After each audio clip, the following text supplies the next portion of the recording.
pemilih orang yang puas terhadap Jokowi itu kemudian mulai teralihkan dari Pak Ganjar ke Mas Prabowo. Ada migrasi, khususnya di 3 ceruk, ya.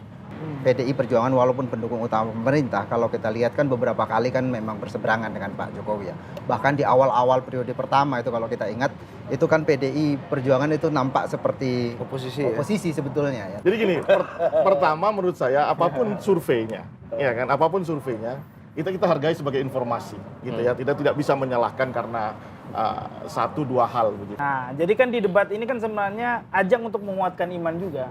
Yang ragu-ragu jadi yakin, ya kan? Yang yakin tambah yakin gitu ya. Tapi kalau yang masih ragu-ragu juga bisa pindah.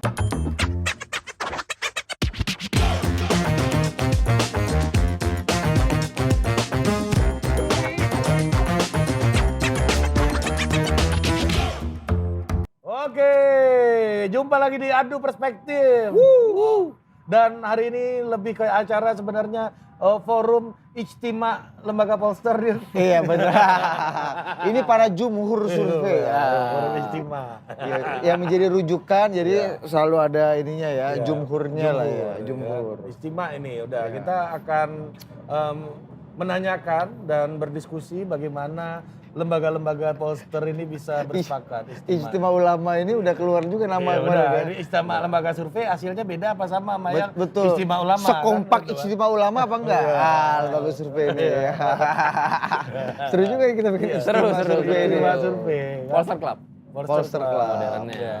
Dan siapa aja Pak Torik, silakan kalau kami dibiarkan untuk berbicara. Ini bisa setengah jam sendiri nih. Betul. Oh ya terus dong, setengah jam dong. Setengah jam lu dong. Gedung-gedung di belakang kita ya, ini ada hotel. Ya, itu ada Kementerian Perindustrian juga ada, itu udah kita sampaikan ke Pak Menteri. Betul, ya? Kemenaker tuh udah paten tuh ya Bang Ferry ya, dia udah mengambil celah-celah ya. Berterang-terang dalam gelap ini kan. Dalam terang. Murba dong, murba. Ya kan? Nah, Pak Torik, gimana Pak Torik? Ya malam ini agak beda. Jadi yang kita bahas ini beda minggu agak beda loh. Agak lain udah ada yang punya bos soalnya. Agak beda jadi. Ijtima ya. Ijtima. Nah kita bersama para polster surveyor yang selama ini merekam opini publik. Nah, tapi juga kerap dituding mempengaruhi opini publik. Kerjaan kedua kayaknya invoice-nya lebih besar daripada yang pertama. Merekam kemudian interpretasikan. Ya, interpretasinya ini yang beda-beda kadang-kadang. Tapi saintifik, pasti saintifik semua. Ya, data lu nggak boleh berkelahi. Betul. Tafsir boleh. Nah, itu ajarannya gua dulu tuh. Ilmuwan kan gitu, data nggak boleh. Gemoy. Ada gitu. Dari sudut mana? Sudah, sudut kanan gua. Wah. Ada peneliti LSD NIJA, Bang Ikram Masloman. Wih, mantap ya. Di tengah yang sempat hasil surveinya diduga viral. Diduga hasil surveinya viral. Itu bukan dari kami. Itu bukan dari kami. Dengan tagline itu bukan dari kami. Itu kita belum puas-puas amat sebenarnya, tapi ya udahlah. Ya kan? Jadi lapor ke pihak berwenang apa gimana? Ya karena karena Mas Ediman laporan berwenang udah banyak bos. Takutnya warga masyarakat ini yang lebih penting laporannya nggak ditindaklanjuti karena survei saya masuk ini kan. Gitu. Penelitinya SMRC Bang Saidiman Ahmad. Dan yang terakhir Ciputat ya. Ini dia. Direktur Eksekutif PRC Bang Rio Prayogo. Wih. Ini Surabaya Timur Selatan juga bos ya kan? Surabaya Timur Selatan, berarti itu. Perwakilan Ciputat sama Sulawesi Utara. Iya. Mantap ini, pas nih perbagian regionalnya udah pas. Betul ini. Barat, Tengah, Timur. Nah kan? betul. Manado, Sulawesi, Merangkap ya kan. Ini apa? Irama Suka kalau dulu. Irama Suka. Kalau ini saya Diman nih kan kelompok urban nih kan. Ya kan di sekitar ibu kota. Santri urban. Santri urban. Kalau ini tentu saja Madura Jember ini kan punya gamenya sendiri bos ya kan. Di Saudi Arabia katanya mau bikin kedutaan baru kan, ada KBRI ada KBRM. Kedutaan Besar Republik Madura tadinya mau bikin, tapi kita cegah ya. Berarti ini udah lebih lompat lagi, nggak provinsi ya? Udah negara sendiri. Jadi Iya, jauh lebih itu daripada Bang Adi Pray. Iya, iya. Lebih progresif. Lebih progresif. Ini kalau di Italia itu kayak San Marino lah. Ada kayak Vatikan. Sama ya. Vatikan. Atau di Prancis ada Monaco lah, gitu. Gimana Mas Rio? Di Madura nih kondisi gimana? Ya kalau Madura? Ya karena 2 kali pemilu di situ Pak Prabowo menang besar loh. Madura itu ada 2. Madura Origin sama Madura swasta. Nah, gimana? Iya dong. Gimana? Ini wilayah Tapal Kuda itu kan Madura, tapi di tanah Jawa. Nah, itu beda lagi nanti analisisnya Oh gitu. dibanding Madura yang asli. Adi Pray itu asli tuh di Pulau Madura dia. Oh pantas beliau ini yang satu-satunya lembaga yang mempublis soal Jawa Timur kan. Dia agak ahli di Survei situ, Jawa Bos. Timur ya. Dia agak ahli. Itu Makanya gua diferensiasi. tanya- makanya gua tanya. Diferensiasi itu. Diferensiasi. Betul. Nah, istimewa survei ini. Tapi Jawa kondisinya Timur gimana juga menurut lo? Ini battlefield. secara gambaran aja. Ada yang berbeda nggak setelah perkawinan Pak Jokowi Pak Prabowo 5 tahun terakhir ini? Perkawinannya ya, yang jelas ya belakangan inilah. Ini ada variabel yang merubah situasi di mana Jokowi benar-benar ingin menunjukkan ke publik ya bahwa dia punya power di dalam konstelasi politik di 2024. Efeknya ya pada peta elektabilitas yang akan kita bahas nanti itu. Nggak cuma di Madura, di wilayah yang lain juga ada resonansi itu. Di wilayah-wilayah yang identik dengan basis ex masumi itu juga terdampak resonansi itu. Cuman larinya kemana ya tergantung pertanyaan nanti seperti apa. Oke, Mas Ediman, gimana Mas?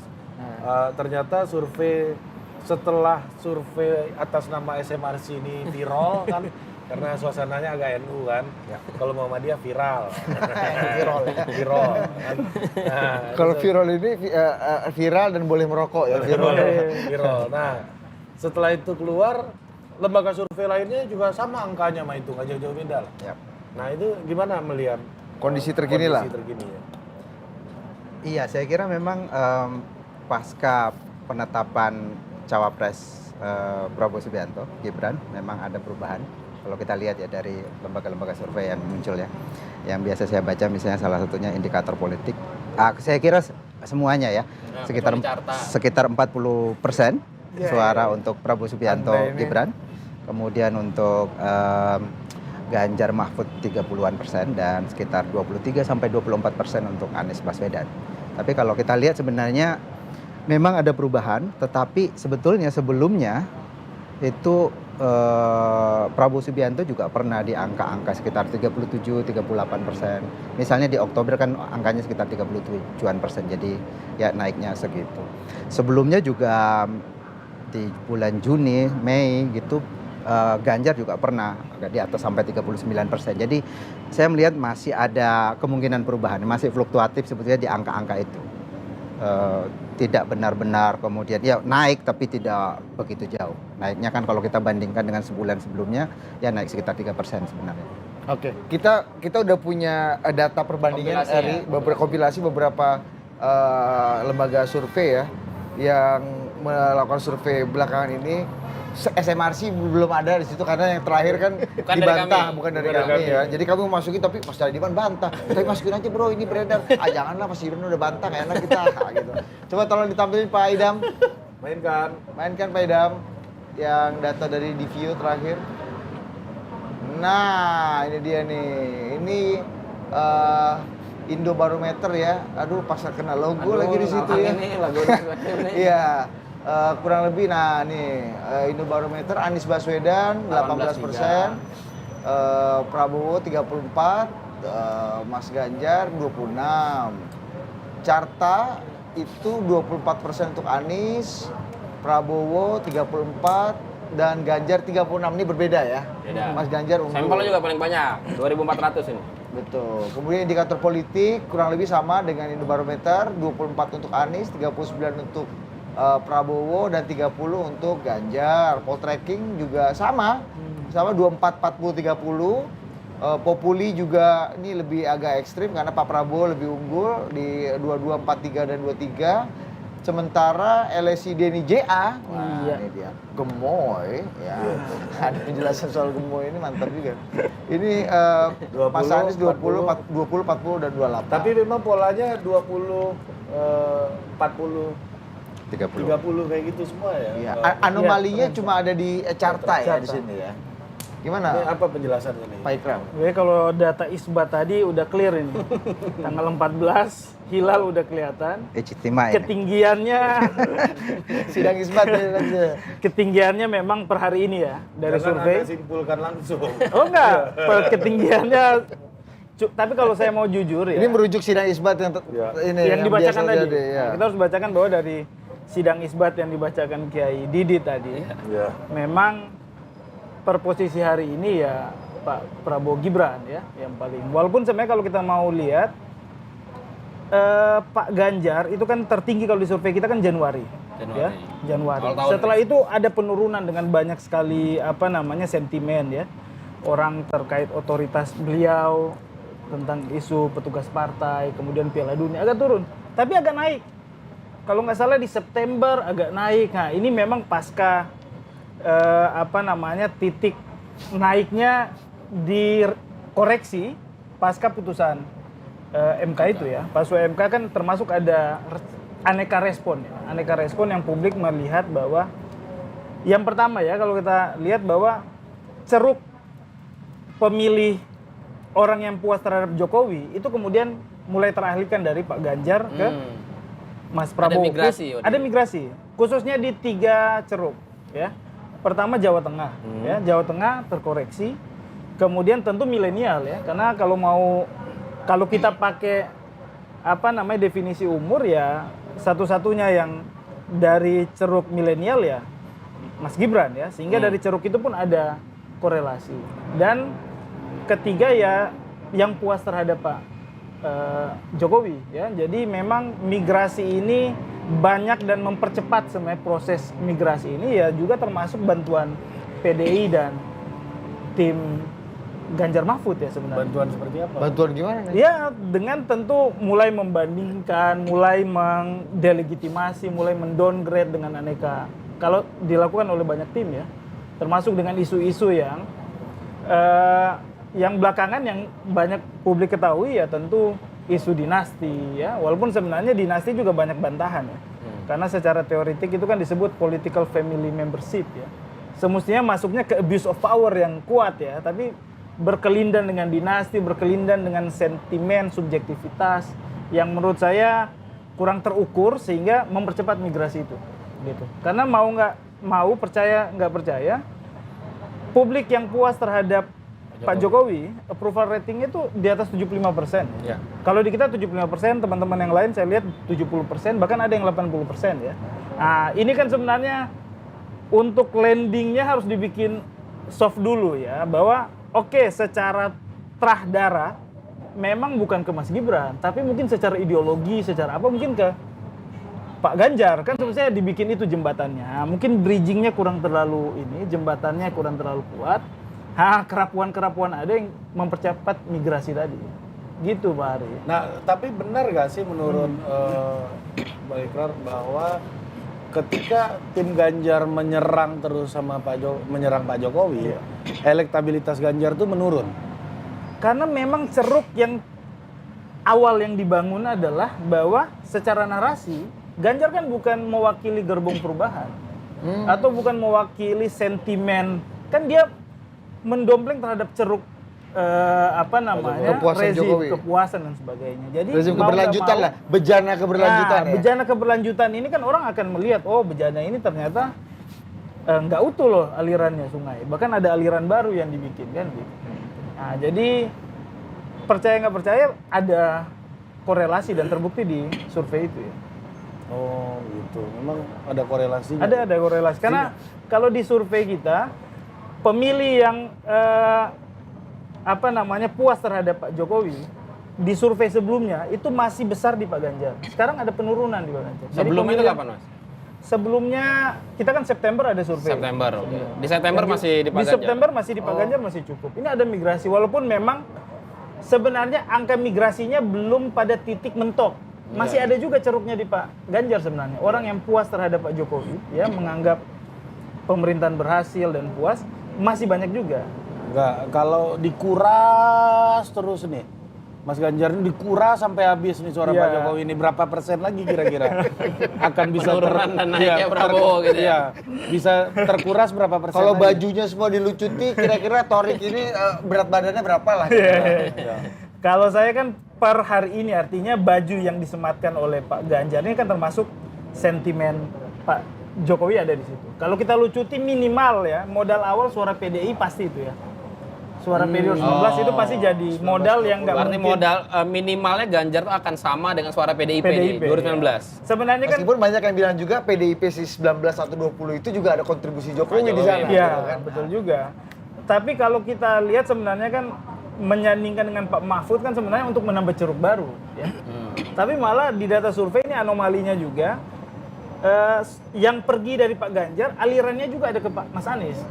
Oh gitu. Ada ke Mas Anies, ada juga walaupun bejana besarnya ke Pak Prabowo. Prabowo Gibran. Namun ada juga yang kemudian alirannya ke Mas Anies ya. Walaupun sebenarnya tidak tergambarkan secara ini karena kenaikan kan ada Prabowo termasuk Mas Anies juga. Mas Anies Muhaimin juga agak naik dari survei. Jadi bisa terjadi cross bejana ya. Terakhir ini tuh ada cross bejana juga ya. Artinya di bejananya keberlanjutan Iya. itu ada yang pindah ke bejana perubahan gitu ya. Iya, Terutama ada. dari pemilih Mas Ganjar. Ada. Bisa nggak dengan sekarang misalnya penampilan atau wajahnya Mas Ganjar dan PDI yang hampir mirip dengan Mas Anies misalnya dari segi tadi mengkritik, mendaun macam-macam lah ya. Diametral dengan Iya. Presiden Jokowi, itu mungkin nggak Mas Ganjar bisa menjadi wajah baru dari bejana perubahan gitu dan mendapat Keuntungan limpahan elektoral, dari orang-orang yang ingin perubahan gitu. Iya. Masih ada waktu nggak kira-kira Mas Ganjar jadi perubahan? Tapi kan proses sampai ke trust isu itu kan orang melihat selain otentisitas, otoritas juga. Misalnya ya, ketika ada beberapa calon di tim ya yang ngomong terkait food estate ya, yang ini ya. Food estate. Bahwa lingkungan, isu lingkungan. Orang nanya sejak kapan kalian bicara lingkungan? Punya otoritas apa gitu. Misalnya ya, orang kan akan lihat. Jadi itu juga harus dibangun. Dibangun itu tentu bukan cuma dengan gimmick, tapi butuh juga dengan keberpihakan yang lebih konkret. Misalnya program ataupun isu, karena orang pasti akan lihat. Orang melihat bahwa mana yang lebih otentik, mana yang lebih punya otoritatif gitu. Kalau PKS jelas udah puasa berapa tahun ini kan. Di situ juga Otoritatif ada dia ngomong. Wah, otoritatif dia ngomong itu karena dia punya. Iya. Nah, sedangkan PDI juga perlu Demokrat membangun. juga otoritatif ya, Demokrat Nah, ya. Demokrat juga otoritatif itu ya. Ketika walaupun memang sekarang ceruknya masuk ke Mas Gibran. Ini sebenarnya posisi yang diperlukan oleh Ganjar Mahfud adalah menarik ke tengah ya. Tapi menarik ke tengah sekaligus nggak membuang ceruk yang dari kanan ini yang besar ini. Sulit ya berarti. Itu agak sulit, memang sangat dilematis ya. Terjepit. Ya. Terjepit di antara suasana nuansa yang sedangkan hilal sudah mulai naik berapa derajat di atas ufuk ini. Gimana kan? Mas Ediman? Terjepit nih Ganjar kalau Iya, dalam posisi sekarang memang terjepit. Tapi sebenarnya saya kira juga cukup beralasan ya kalau kemudian wajah PDI Perjuangan juga Ganjar sekarang agak berubah ini menjadi lebih kritis. Pertama, sebenarnya dia punya presiden. PDI Perjuangan walaupun pendukung utama pemerintah, kalau kita lihat kan beberapa kali kan memang berseberangan dengan Pak Jokowi ya.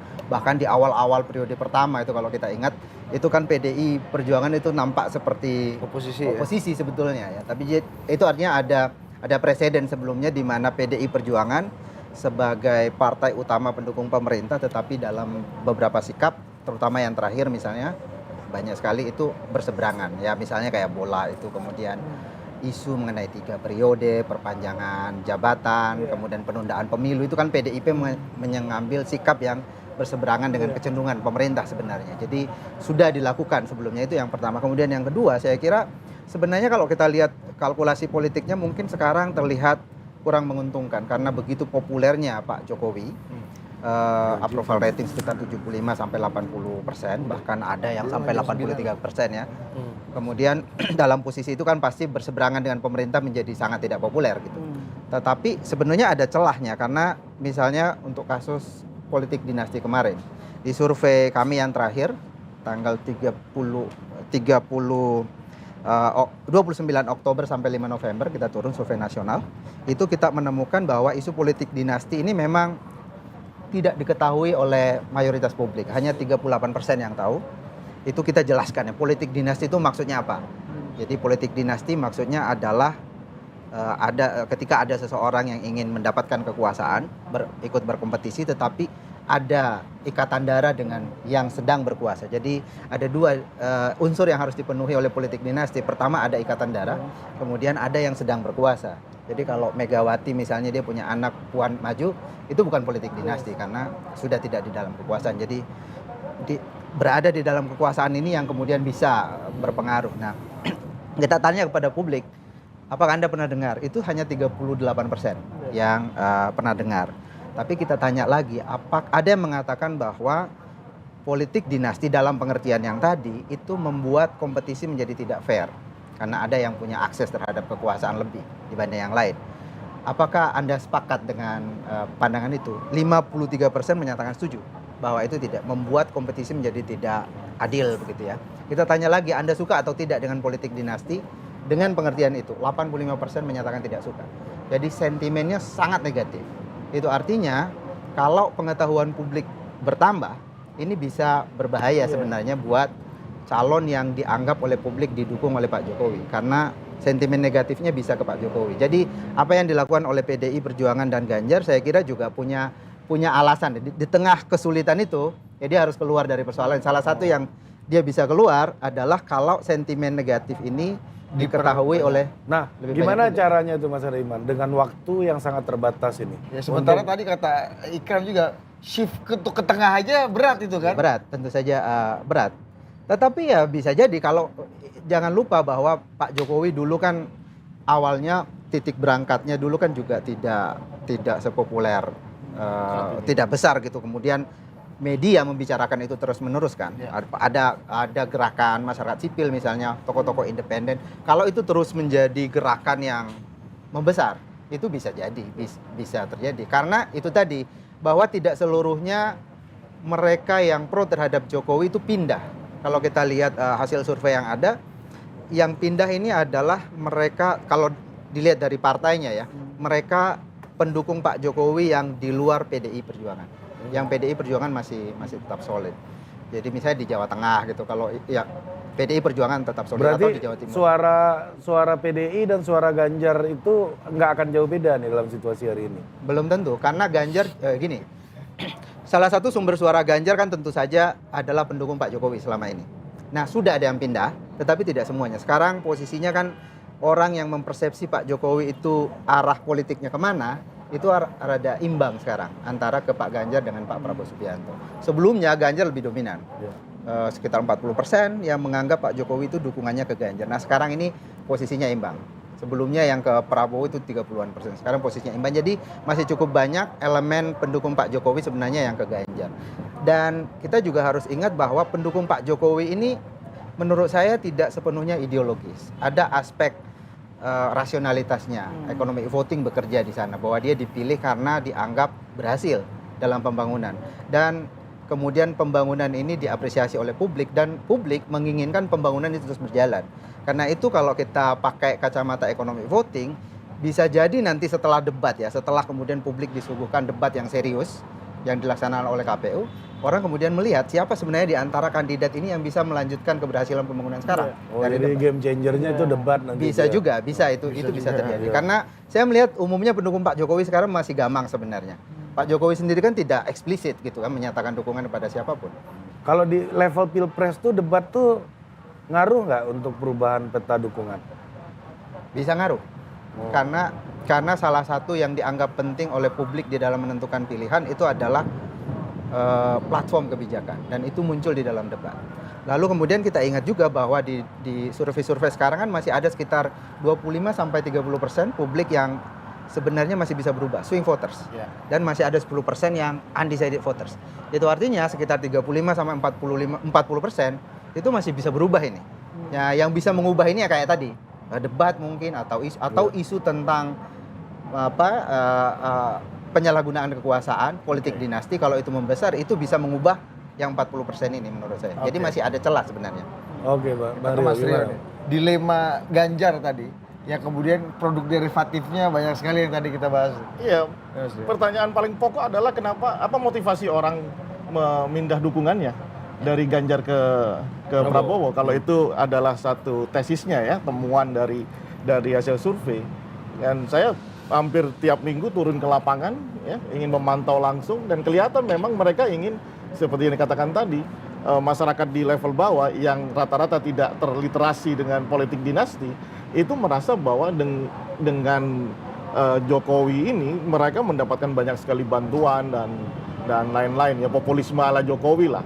Dan ketika Jokowi meletakkan badannya itu di Prabowo, istilahnya game changer tadi, maka mereka pun ngikutin ke arah Jokowi. Pertanyaannya sekarang persis tadi, dengan tersisa 30-40% yang merasa kita bagi dua, ada yang swing, yang masih undecided, ya kan?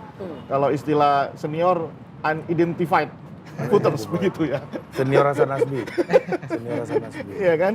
Nah, ini mau kemana? Nah, ini tentunya kan masih bisa terdistribusi suaranya ke banyak kandidat. Misalnya variabel yang mempengaruhi tadi debat kandidat, ya kan? Kemudian kampanye belum dimulai loh ini, ya. Penetrasi tim sukses dan lain-lain juga akan sangat berpengaruh bagaimana memperebutkan swing voter dan undecided voters. Dan yang tidak kalah penting menurut saya adalah bagaimana apakah misalnya tadi Ganjar itu bisa rebound terhadap situasi ini. Situasinya memang agak sulit ya. Karena apa? Menurut saya pemilih Ganjar itu memang dulu diidentifikasi sebagai pemilih Jokowi. Ya kan? Sekarang Jokowi sudah meletakkan badannya di sisi Prabowo Subianto.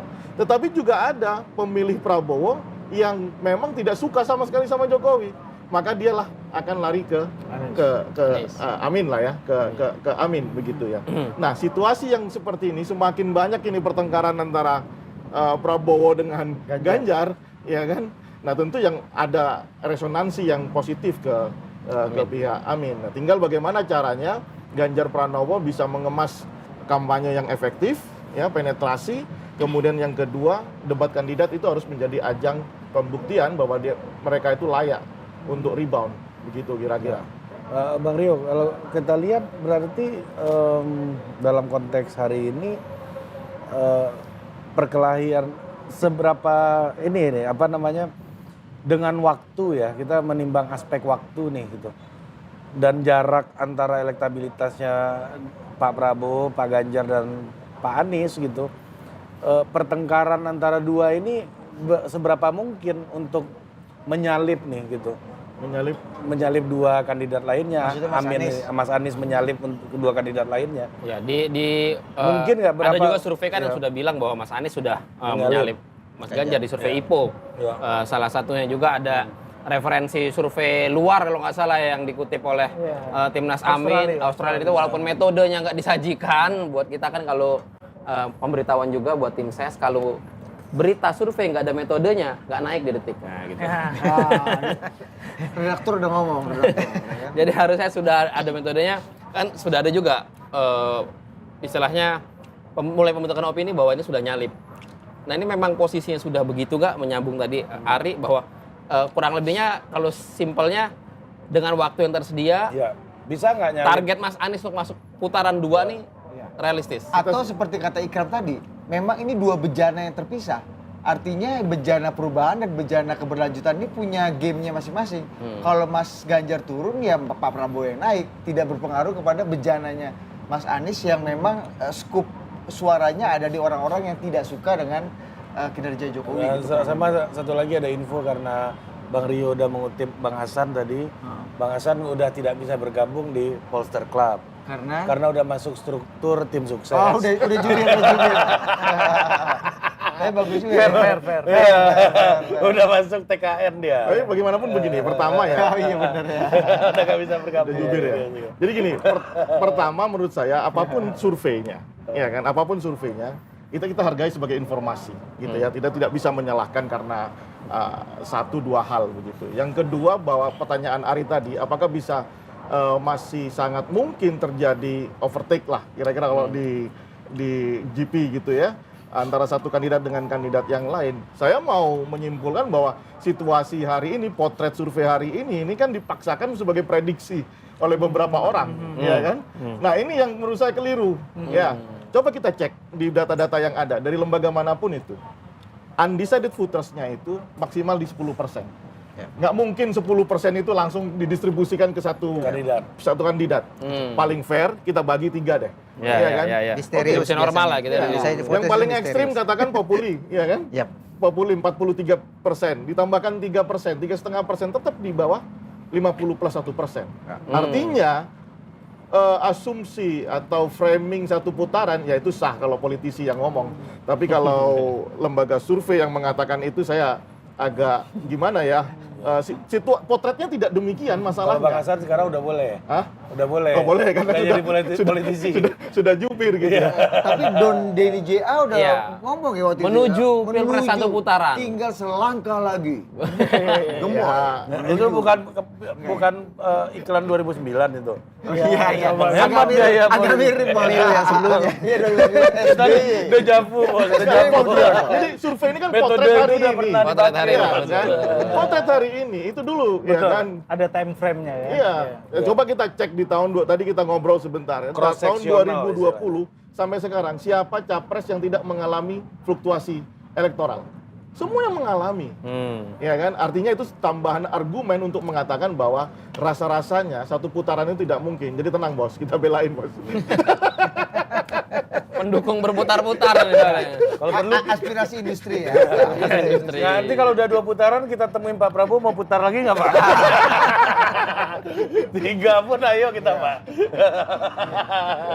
Tapi kalau dari para pollster ini melihat, kalau tadi kan ada faktor-faktor yang mempengaruhi variabel, misalkan debat, segala macam. Dengan posisi sekarang saat ini, ya kalau tadi 40, 30, dan 20 something gitu kan. 24. Dengan debat, sisa waktu ini kurang lebih fluktuasinya itu berapa persen? Apakah mungkin sangat signifikan tiba-tiba tahu-tahu Mas Anies jadi yang pertama mimpin, lalu yang keduanya berubah posisi gitu, mungkin nggak? Iya. Seberapa ekstrim Atau ini maksimalnya seberapa persen? Kalau saya pikir variabelnya nggak mungkin tunggal ya. Iya. Apalagi cuman sebatas debat. Debat ini kan orang yang menonton debat dia punya interest secara personal. Ya, kalau dia bukan dari partai pendukung partisan gitu ya.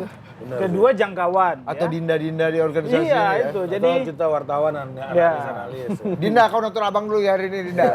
Gitu juga kan. Ya kan? Kau bawa 1000.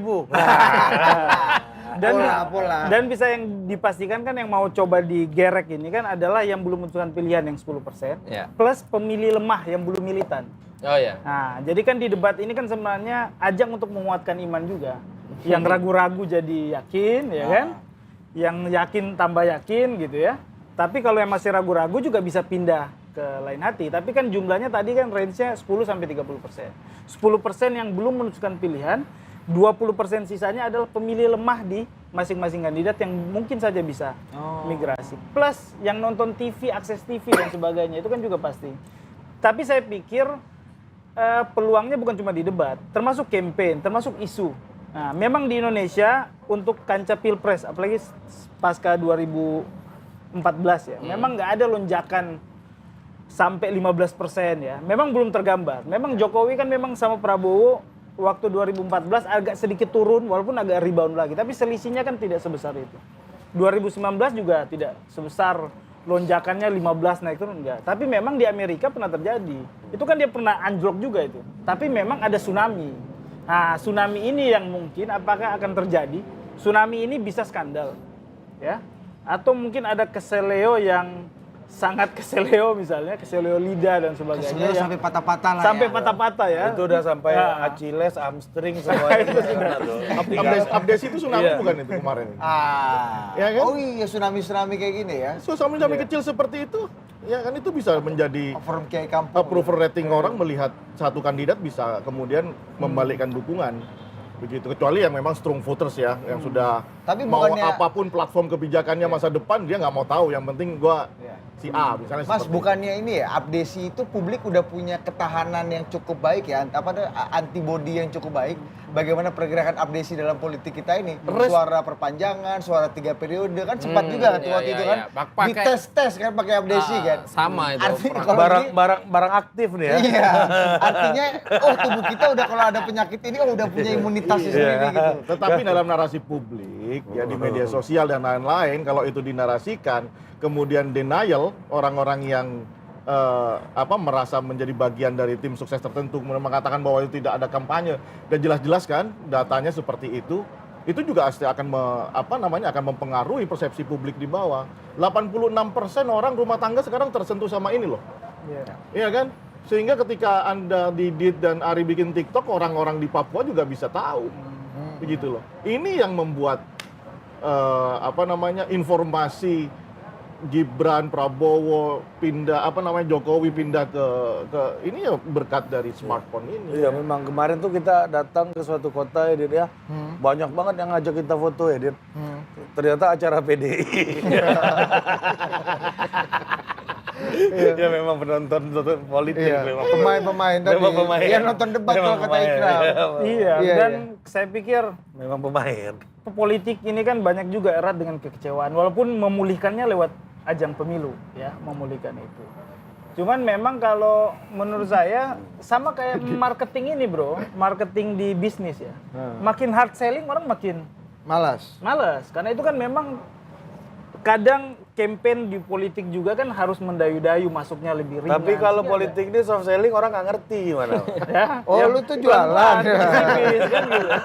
Lu tuh minta dipilih gitu ya. Langsung Lu aja nggak lah. mau, akhirnya nggak ngomong. Ente caleg. Tapi kan lu lupa cara politik Jawa kan selalu tersirat. Ada yang menarik, kemarin gue sama Bang Bestari ya, Iya, di terkait ngomong di lapangan. Nah ini kan terkait dengan judul nih, kan balap di survei sama balap realita. Realita itu... Oh judulnya itu ya? Iya. Ya judulnya. lupa kita taruh judul. Nah, realita itu juga saya tulis juga di media sebelah tuh ya, Kompas itu. Saya tulis Tulis ini dong, detik. Oh, iya. Lebih enak share-nya. Kalau Kompas harus difoto dulu itunya. lebih enak. Anda nggak lihat Bambang Bagus, Pacul, Kompas. Bambang Bagus, Pacul aja bagus. nulis. Memang Oh bisa saya sih sih jauh jauh belakang, jauh belakang. Jalur orang dalam. itu di-cut nanti di blog gue di sana ya. Biar lebih produktif. Di-cut gimana nih live bos? Nggak ada cut.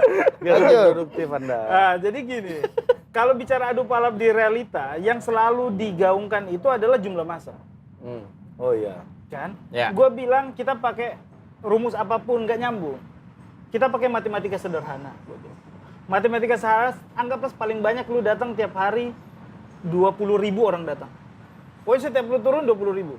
Dikali 2 bulan.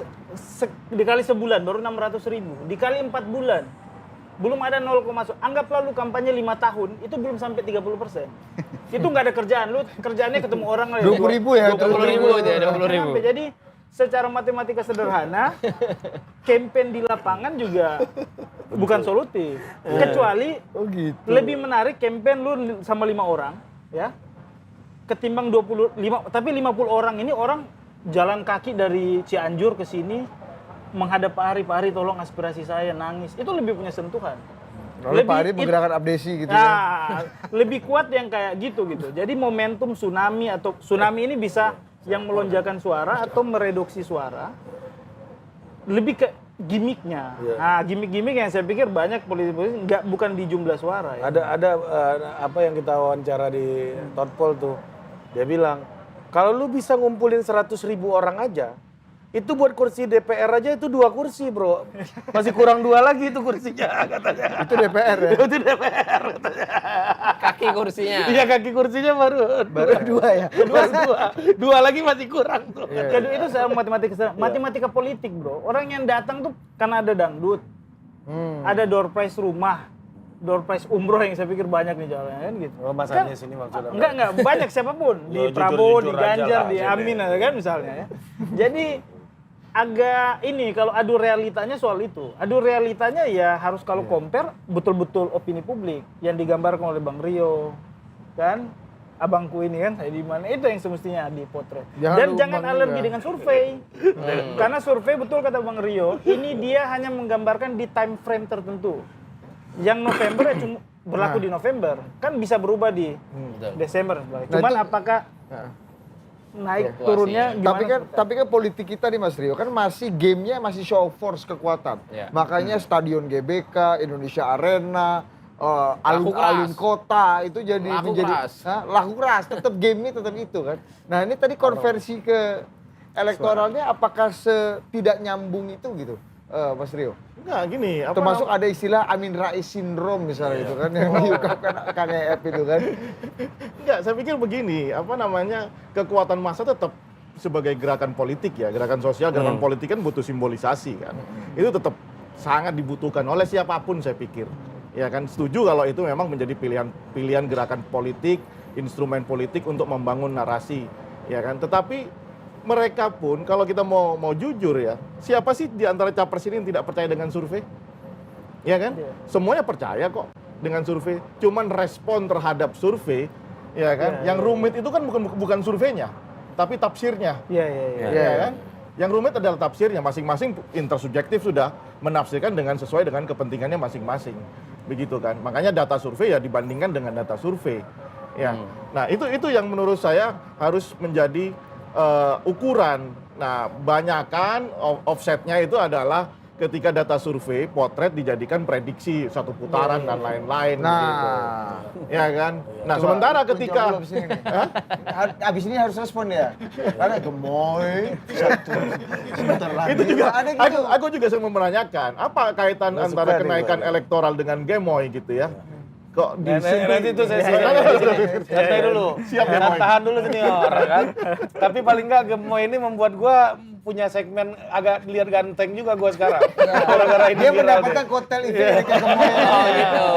Sampai susah kita bedain tadi pulang dari bandara ini Ari atau Prabowo kan. Enggak salah. Yang udah ketipu banyak. Ini Ari apa Erlangga Hartarto?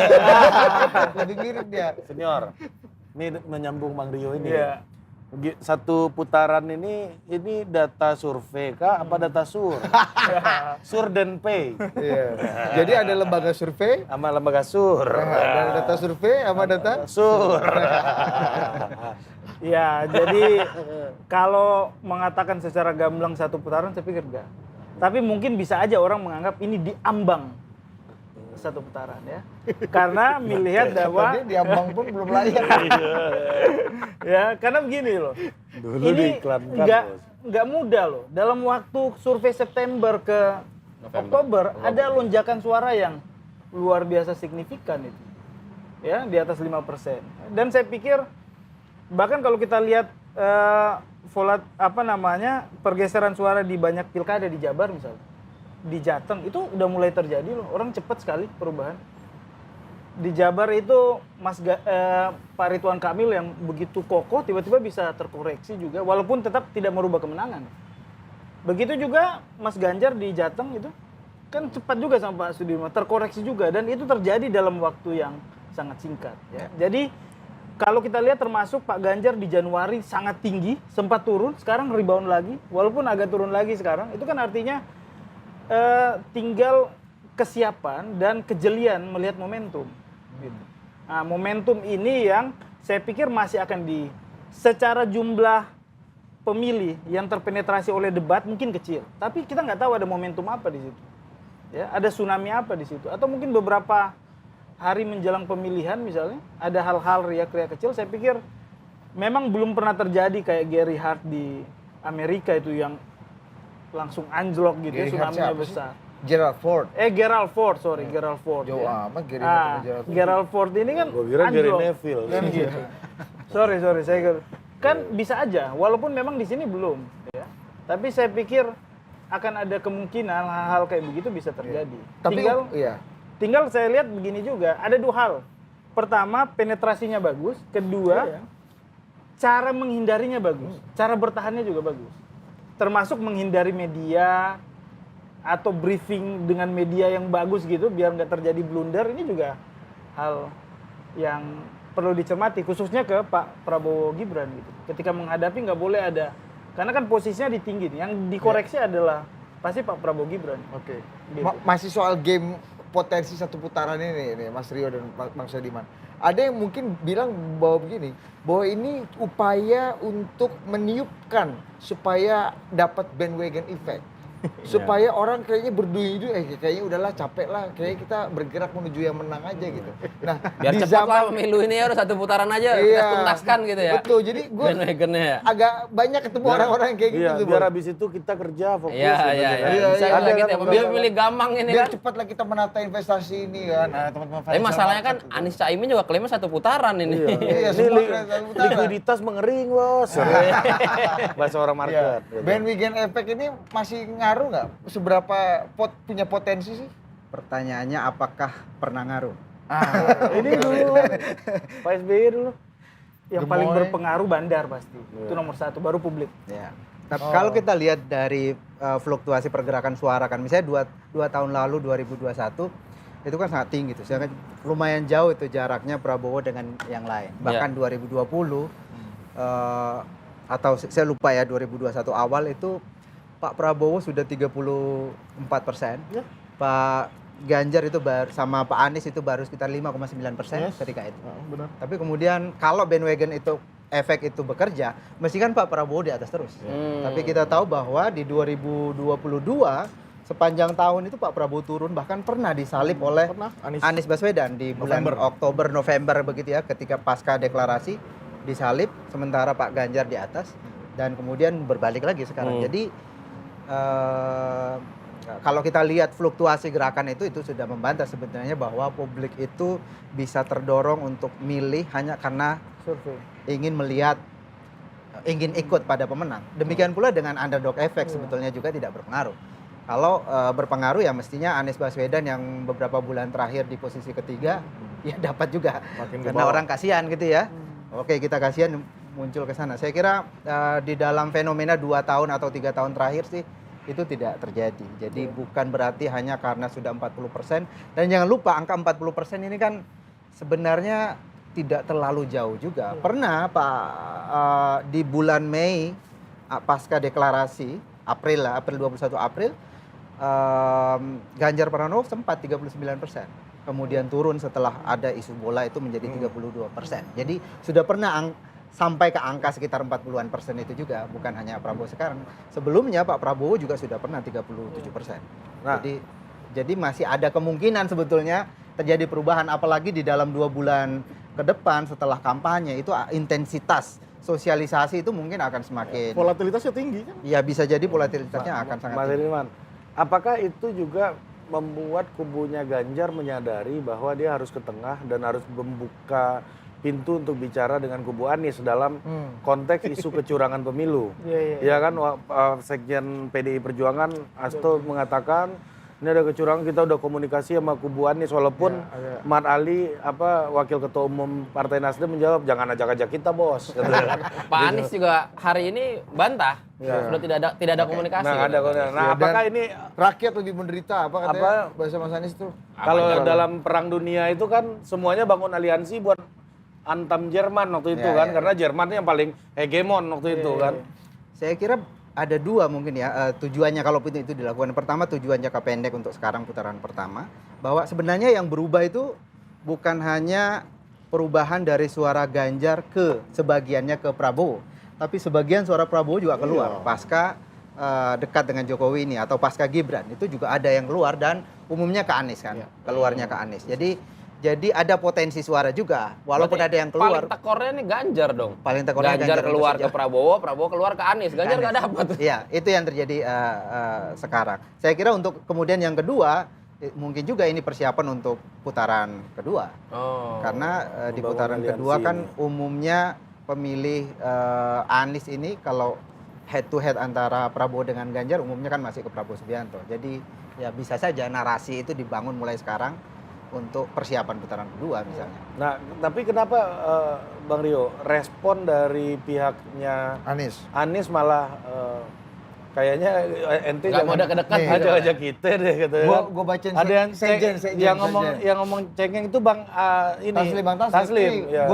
Gua bacain Bang Taslim ya, quote-nya ya. Kami tidak merasa tertekan dan tidak merasa terintimidasi, kata Hermawi Taslim. Namun manakala kami nanti misalnya amit-amit jangan sampai mengalami hal-hal yang diungkap oleh Hasto, mudah-mudahan kami punya jalan sendiri, cara dan jalan sendiri untuk mengatasinya tanpa harus berkoordinasi dengan Hasto CS. Iya. Nah, oleh karena sebab itu, dengan Hasto kami merasa tidak pernah dan tidak perlu menggandeng paslon manapun dalam Pilpres. Lagian undang-undang tidak memberi peluang urusan gandeng-menggandeng. Sebaiknya kami anjurkan marilah kita membangun kemandirian, jangan cengeng, dikit-dikit ngeluh katanya kuat. Katanya mau menang, kok dikit-dikit ngeluh kok dikit-dikit. Ngelawak kawan. Bang Taslim. Ya sederhana, ini kan proses politik yang kita amati kan. Coba kita lihat ke belakang, bagaimana ketika dulu Nasdem mendeklarasikan Anies, ya kan? Respon dari PDIP seperti apa terhadap Nasdem. Kemudian sekarang wajar dong kalau kemudian Nasdem berpikir bahwa ini waktunya juga untuk melihat proses yang ke belakang begitu ya, cermin yang belakang gitu ya. Ya ceng-cengan aja lah kalau menurut ini. Bahwa tapi yang dikatakan Bang Saidiman bahwa ada orientasi memikirkan putaran kedua, saluran komunikasi itu memang harus tetap dibuka begitu ya. Apalagi kalau bicara putaran kedua, salah satu entitas politik ya, capres dan gerbong partainya ini akan sangat menentukan, ya kan, labuhnya itu ke si A atau ke si B itu tentu akan sangat menentukan gitu ya. Jadi menurut saya tidak hanya PDI tapi geng blok Prabowo Subianto juga akan melakukan upaya komunikasi politik dengan siapapun begitu. Bahwa melihat situasi hari ini PDI sedang tidak diuntungkan secara politik ya, tetapi kan nyatanya Amin juga diuntungkan secara politik gitu ya. Dalam konteks itu saja kita bisa trade off-nya apa kalau kemudian diajak-ajak masuk ke dalam proses pertarungan antara PDIP dengan Jokowi. Iya betul. Itu aja menurut saya. Kenapa ente bawa aneh gitu kan sekarang? Begitu loh. Ya kan? Atau sudah mau nyerah misalnya, ya sudahlah kita dukung Amin di putaran kedua. Iya. Tapi kalau kalau Mas Ganjar semakin bold ya memasang wajah perubahannya berdiametral dengan Prabowo, Gibran dan sekaligus Pak Jokowi, apakah kemungkinan juga koalisi Mas Anies ini bisa jadi lebih nyaman gitu kedua dengan Mas Ganjar nanti di putaran kedua? Jangan kesana dulu menurutku. Kita berbicara seperti ini terjadi karena ada peristiwa politik yang sangat besar. Ya, jangan lupa dulu. Seolah-olah nanti kita lupa bahwa ada konteks di mana Prabowo ini menjulang surveinya itu tanpa sebab gitu. Ini ada sebabnya karena Gibran masuk di situ kan.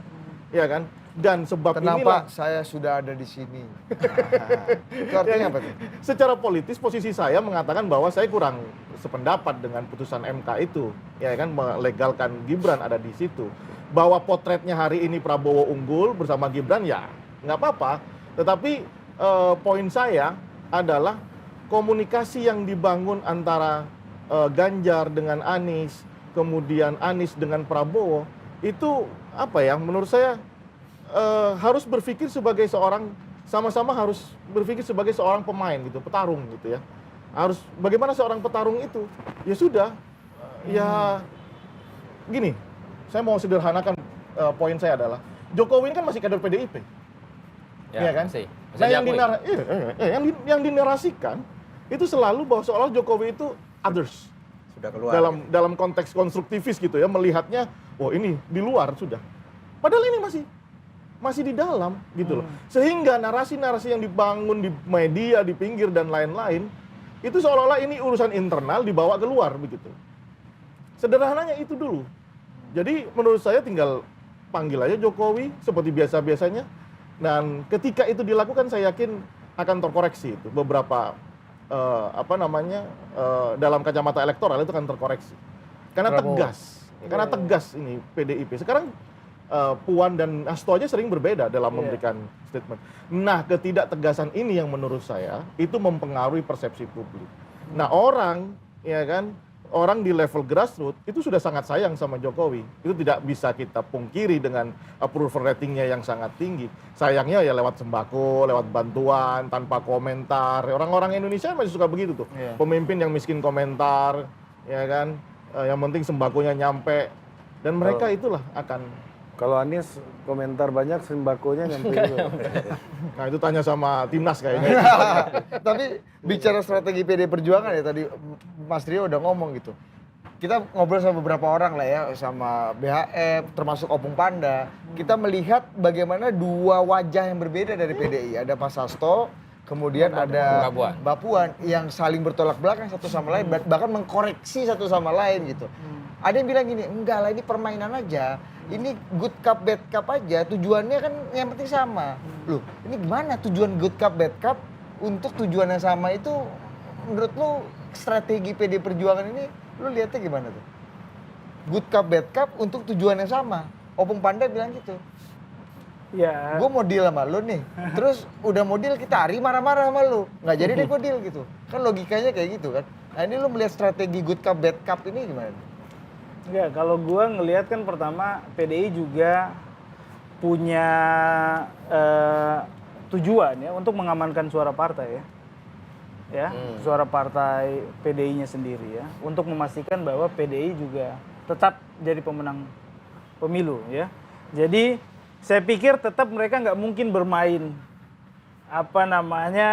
akomodatif juga dengan cara berbeda statement ya. Tetap akan full secara arahan organisasi, tapi mungkin bisa aja publik menilai ya kok bantahannya atau serangan baliknya kurang terlalu ini ya. Dan saya pikir kalaupun memang peta politik pileg misalnya PDI unggul dengan ada sentimen cocktail effect Ganjar, tapi di pilpres mungkin agak beda ceritanya. Saya pikir pasti ada peluang untuk rajutan karena kan nggak terlalu membuat luka juga Mbak Puan saya pikir di proses ini ya. Dan saya pikir arah ke sana dan publik melihat itu juga nggak bisa disalahin gitu ya. Lu melihat itu strategi aja atau memang betul kata sebagian orang, oh ini memang pecah nih barang di dalam internal PD Perjuangan? Kalau saya pikir pasti solid ya, cuman menimbang ya setelah 4 bulan ini, kalau hilalnya ketinggiannya tidak berubah kan saya pikir masih punya obligasi lah ya. Jaga peluang, jaga sahamnya. Ya, secara politis kan gini ya, sebagai partai besar nggak mungkin mau kosong, Pak. Ya, setelah pileg dan kemudian setelah pilpres ini kan pasti juga ingin. Karena mau nggak mau, Pak Jokowi, Mas Gibran ini dibesarkan juga oleh PDI. Jadi sebenarnya ada saham juga di. Tapi ada mungkin nggak kalau apa yang dilakukan oleh PDI itu untuk membemperi PDI Perjuangan sendiri untuk berhadapan-hadapan dengan Pak Jokowi. Jadi Mbak Puan mengambil posisi sebagai bemper gitu. Yang mana kalau ada tumbukan langsung nggak ada Mbak Puannya mungkin dua-duanya lebih kenceng itu, cederanya lebih berat. Meskipun gasnya nggak dikurangin sebelah sini. Iya. Saya pikir itu pasti yang jadi pertimbangan. Kenapa Mbak Puan jadi kayak semacam solidarity maker ya? Karena menghindari itu ya. Saya pikir karena pertama kalau orang mau melihat konstelasi ini kan banyak yang sudah sesumbar ya, bahwa konstelasi putaran kedua agak sor juga bagi PDI kan, karena punya keyakinan bahwa Mas Ganjar pasti punya putaran kedua, tapi belum bisa mengimajinasikan jembatan ya. Misalnya kalau dalam perspektif PDI ya, jembatan misalnya antara pemilih Amin ya, migrasinya itu kan juga pasti dihitung dari kalkulasi. Walaupun saya pikir di pemilih Amin juga menganggap pasti masuk putaran kedua. Cuman memang pintu masuknya tadi dengan ngeledek-ngeledek gitu juga agak semestinya juga harus lebih soft ya. Ini kan sebenarnya PDI membuka ya, atau mungkin Amin juga melihat reaksi kimia kalaupun kita sambut, reaksi kimia juga nggak ketemu. Kita ketemu di atas, di bawah nggak bisa secara politis. Nggak bisa kita split tiket voting ya. Iya. Melihat dua wajah PDI ini gimana Mas Ediman? Saya melihat sebenarnya apa yang dilakukan oleh Puan sebenarnya bukan dari sisi Puan saja sebenarnya kepentingannya untuk kemudian membangun komunikasi dengan Jokowi dan tidak jelas sikapnya. Jokowi sebenarnya juga masih punya kepentingan dengan itu. Karena kalau ia benar-benar mengambil jarak dari PDI, sebenarnya di publik kita ada sentimen negatif juga untuk itu.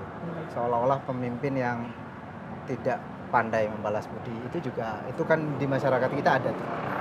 Besok kita ada survei soal itu, akan rilis soal itu, soal hubungan antara PDI dengan Jokowi. Jadi di sana juga sebenarnya ada kepentingan Jokowi. Dan jangan lupa bahwa siapa sebenarnya yang bisa menjamin misalnya kalau betul-betul Jokowi merapat ke Prabowo Subianto, rumah baru ini akan benar-benar memperlakukan Jokowi sebagaimana mereka memperlakukan sekarang ketika Pak Jokowi sudah tidak ada di dalam kekuasaan. Itu kan kita tidak tahu apakah benar-benar Gibran akan punya peran di sana ketika mereka terpilih.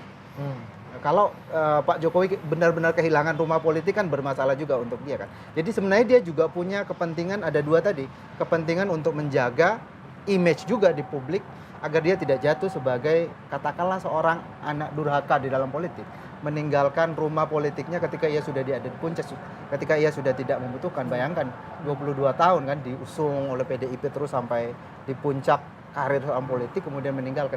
Itu kalau itu dilakukan secara eksplisit itu bisa menjatuhkan wibawa Pak Jokowi sebagai seorang figur, dan itu mungkin juga berpengaruh terhadap elektabilitas Gibran yang sebagai anaknya dengan posisi Pak Jokowi semacam itu. Jadi selain PDIP punya kepentingan untuk bagaimanapun kan Pak Jokowi ini lagi-lagi punya image yang sangat baik di publik, approval ratingnya sangat tinggi.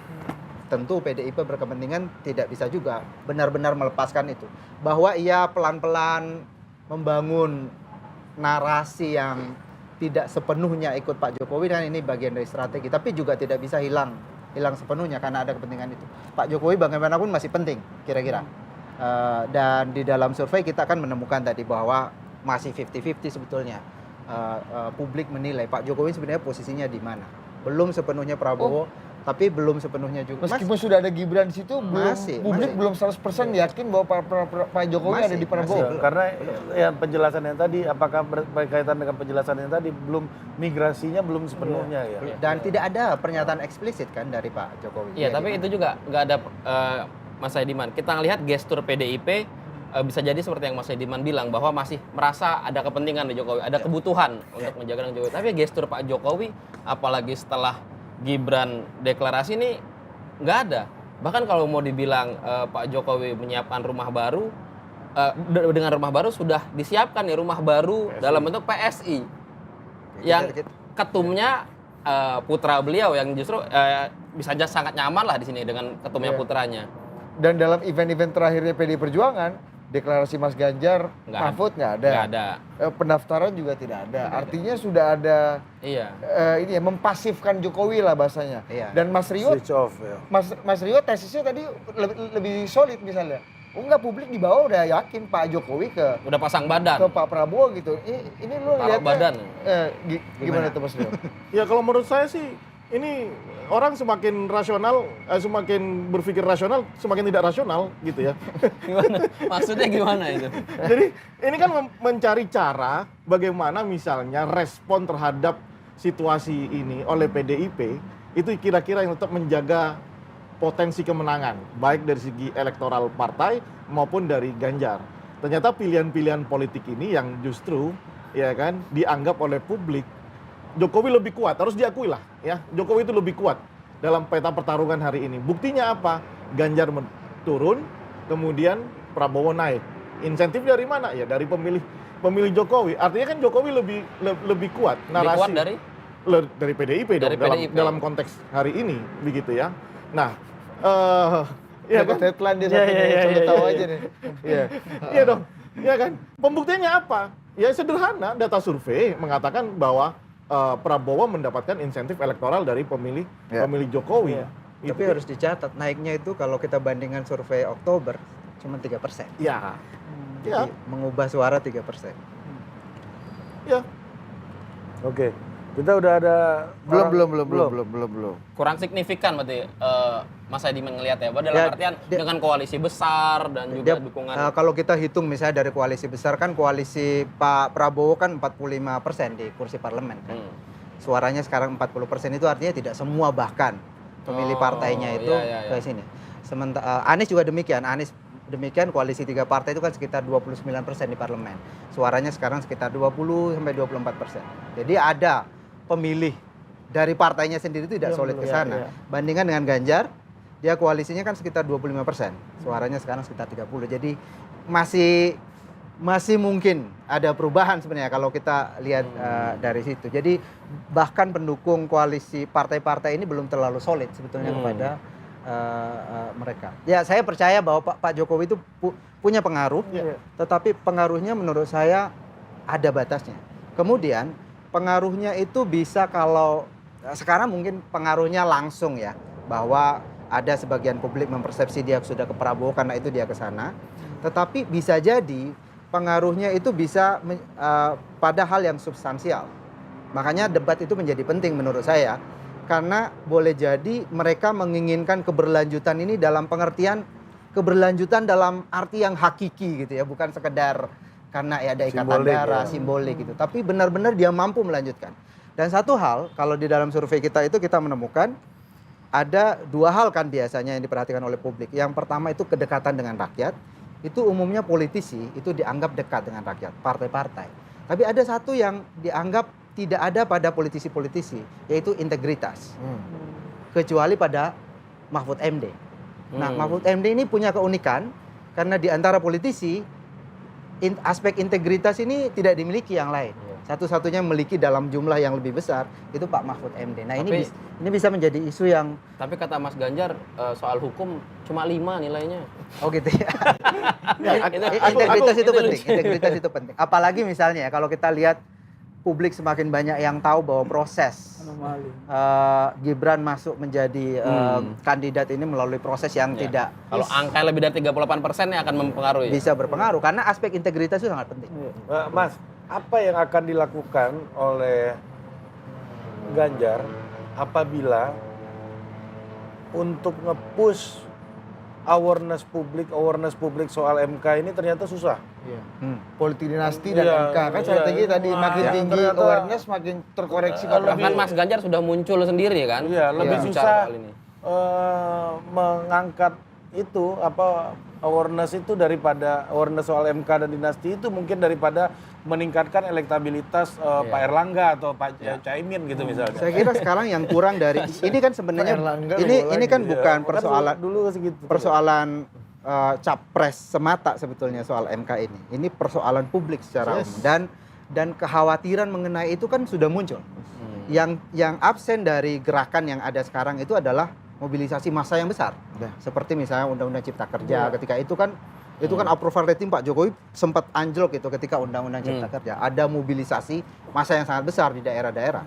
Dan itu sangat mungkin dilakukan kalau terus-menerus orang-orang seperti Mas Gun misalnya siapa Mustafa Bisri sudah muncul. Jadi legitimasi gerakan itu sudah ada sebetulnya. Iya, Ini tapi tinggal panitia mobilisasi untuk panitia untuk mobilisasi massa gerakan itu bisa itu. Idealnya begitu, civil society yang bergerak, ini buru-buru udah bergerak nih, masuk ke kilometer kecepatan 40, ditumpangi sama gerakan dari PDIP. Itu yang membuat akhirnya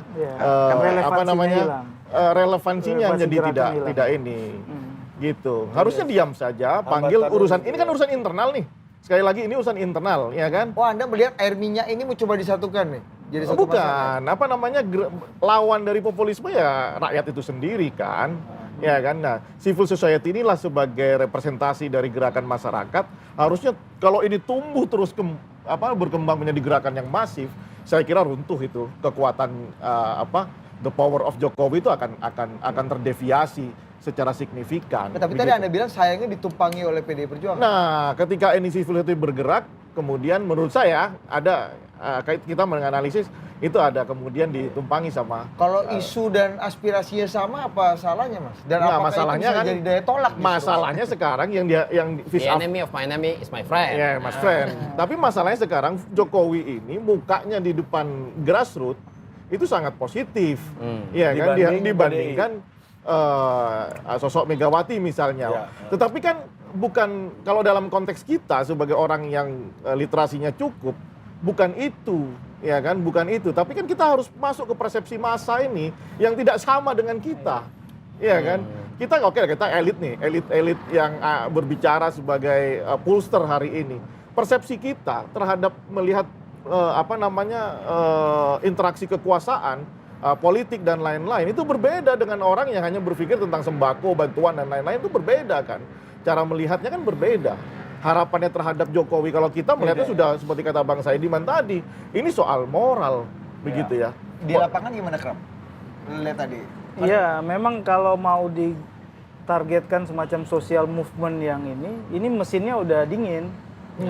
Udah lama dingin, dan kalau menghidupkan mesin ini orang pasti akan melihat ke sana gitu. Ditunggangi dan menunggangi ini menghilangkan relevansi social movement itu. Social movement itu kan karakternya mereka serentak, kemudian responsif di saat Organik. waktunya, organik gitu, bukan termobilisasi ya. Mobilisasi dengan cepat aja. Ya kan, mobilisasi dengan termasuk kayak reformasi di korupsi itu kan bergerak dengan cepat. Nah, sekarang saya pikir udah banyak ya dikanalisasi isu itu. Yang saya pikir kehilangan momentum ya. Kehilangan momentum. Dan saya pikir yang sekarang yang dibutuhkan adalah dari segi sudut pandang campaign ya. Para kandidat ini 01, 02, 03 ini harus keluar dari echo chamber-nya, ruang gemanya. Nah, misalnya kayak Pak Ganjar populisme yang dianggap dengan karakter Dekat dengan rakyat. kedekatan dengan rakyat itu udah clear itu.